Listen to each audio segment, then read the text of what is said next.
Hello guys, welcome back to another episode of Planting in the Garden. This time I'm in my kitchen. I'm using the kitchen today to transplant my gungo peas. You would have already seen some videos on my gungo peas, and if you don't know what gungo peas is, this is what it looks like. So my name is Donna. My channel is DW Eats, formerly DW Backyard and Garden. You'll still find me. It will still take you through to the channel. So this is dry gungo peas. This is Jamaican gungo peas, but this is a dried version of it. So I've had some 6 months gungo peas sent to me by Claire's Culinary Adventures. That's my friend in Chicago, not Georgia. My apologies on Claire in Georgia. So today it's very frosty and cold outside, so I thought today I'll just use the day to transplant these. So these were started off on a paper towel. So they germinated on a paper towel. Then I planted them in these pots here. So now I think they're struggling a bit because they're turning yellow. The leaves are turning yellow, so they need some nutrient. And I've got some organic nutrient here for them, which is the maxi crop seaweed. So yes, so I've got the soil ready, and I've got some small cups. And the reason why I put them in the small cups is that this will keep them until they're ready to be transplanted outdoor. I have bigger cups, but I thought I'd just use these ones. So transplanting your peas can be a rewarding process. Yes, of course, in your garden. It allows you to have a head start on the growing season and maximize your peas crop. So this is my guide to how I am doing my peas. So that's the gungo peas. So if we get that out of the way, so we can start. So these are the small cups that I'm using. These are some little plastic cups. I have some polystyrene ones here, but I didn't bother to use it. I'll keep it for my peppers. So what I'm going to do now is so this is a more or less like a seed mix, which has vermiculite, perlite, and peat moss in here. And this is enough. It's already moistened. So I'm just going to put like a small amount in the bottom here, just to keep, hold on, and then I'm going to make like a little indentation, so when the peas goes in, it is very good. So peas thrive in rich organic soil, hence why I've got this organic feed for it. So it basically likes a well-draining soil, and I think all plants prefer to be in a soil that is light and fluffy. You see the soil, as I said, this is very light and fluffy. So the roots, and if you look at the root system on here, you'll see the roots, but they're starving. This, if you look, you see this is a good one to look at. See that one? Oops, that's a good root. You can see the root system there. See the root system, and there's another one here. So I have transplanted a few. You can see here they are. So yes, so my soil is or compost, or back home in Jamaica we call it dirt. Yeah, it's peat moss and vermiculite, and yeah, it's basically great for the plant. It will boost the growing life of the plant. So right, so this one is here.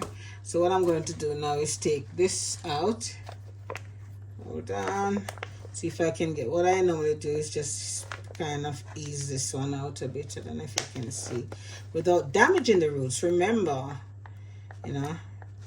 so and this is from last year growth. So you see that these plants is what I got last year. So we're gonna put that inside there. And once it goes in, then I will add some more compost to it, some more soil to it. So I'll just take my hand and just take some up, and then, you know, lightly patted it around. And then later on now I'll give it some food. So yes, gungo peas is Jamaican, you know. I think there's another country where it was from, but don't quote me. But I grew up knowing about gungo peas. They call it pigeon peas. So that's done. Very light and fluffy. Yeah. We grew up calling it gungo peas, but I think other parts of the world is called pigeon peas. And also, it's great for your rice and peas and even your soups. Listen, when you use this to make some soup, especially with, you know, with pigtail, you know, the real Jamaicans, you know, it is so nice. So you can use it just for stews as well. You don't have to literally make soup. You can make stews with it, and it is just as enjoyable. So, you know, I mean, what I'm doing now, because I'm growing them indoors, guys, remember I'm in London, I'm growing these indoors. So basically what you find is that we don't have the growing season as other parts of the world. They really have the sunshine. They have everything that you can think of, you know, the sun, basically, as long as they have water. They like they like to be planted in a nice sunny spot to encourage healthy growth. So you have to apply mulch around the plants to conserve the moisture and to suppress the weeds. So, you know, when these are transplanted out, they will be getting the best care ever. So let's do another one so you can see. All right, hold on. I'll take this one out.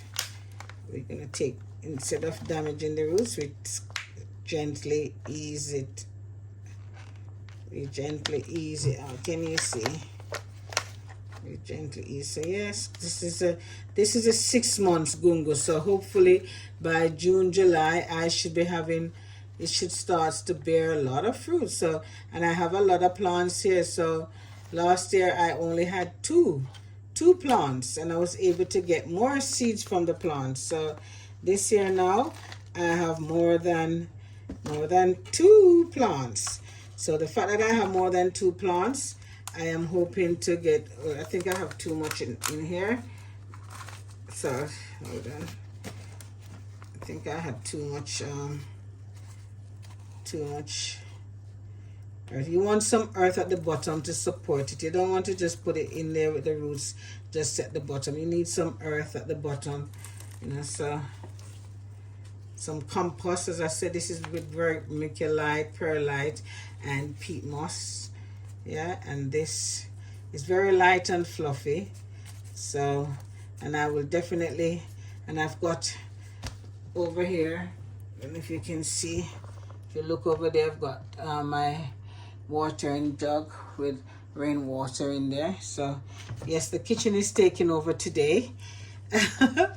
Well, you know, you just got to do what you got to do, isn't it? You have a space, you just use it. So, and I will be, listen guys, you have to be careful of this is our fresh, please do not use compost from the garden, because then you end up with fungus gnats. And even though sometimes you still use a fresh soil, you still get these fungus gnats. They are a nuisance.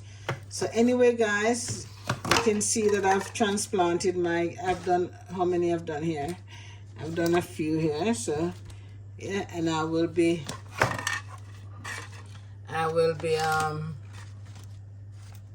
definitely be transplanting more and giving it some organic feed, which is my seaweed. Right guys, thanks very much for watching. Please remember to like, share, and subscribe, and always leave a comment. All right, remember to take care of your plants, water well, If it's in, make sure it's in the sunshine. Well, I mean, this is going in a window where the sun comes in, so it has enough light to last until we take it outside in the when the growing season, which is about May the 20th, when there's no risk of frost. So that's another thing you want to be mindful of when you bring your plants out. Remember, the earth is still cold. It might feel warm, but the earth is still cold. So be careful when you take your plants out, is to check the temperature outside on the soil and everything. So these now will be planted directly in the soil or in pots. I think I might do pots to ensure that I can move them around to get the maximum sunshine and and care. So thank you so much for watching. Please remember to like, share, and subscribe, and remember to start your seeds now. Now is the time to start growing your seeds. So this is the gungo peas that this will give me. This is a dry version. Take care now. Thank you guys. Thanks.